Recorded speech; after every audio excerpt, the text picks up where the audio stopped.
明けましておめでとうございます。明けましておめでとうございます。おめでとうございます。動画は秋ぶりぐらい。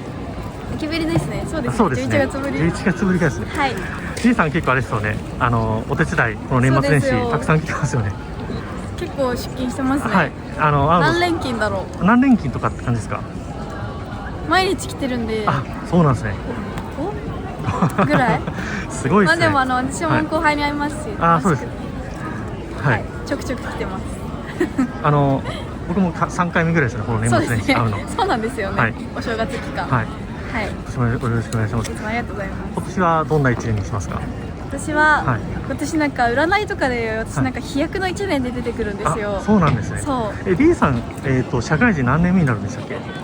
次4年目。4年目か。今3年目。早いですね。早いですよね。早いですね。だからちょっと飛躍の1年にしたいですね。占い通りの。そうですね。はい。楽しみです。ありがとうございます。はい。お正月の浅草こんな感じでそろそろ交通規制が始まって、はい。結構想像しくなってきましたね。歩行者天国が始まりますね。はい。もう雷門とか結構すごい人がいます。すごい。はい。うわなんかお正月が来たなって感じがします。そうですね。これを見ると。はい。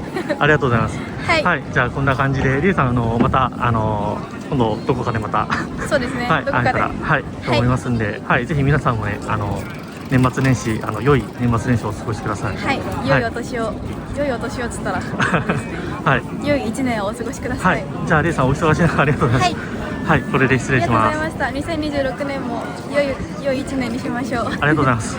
じゃあ失礼します。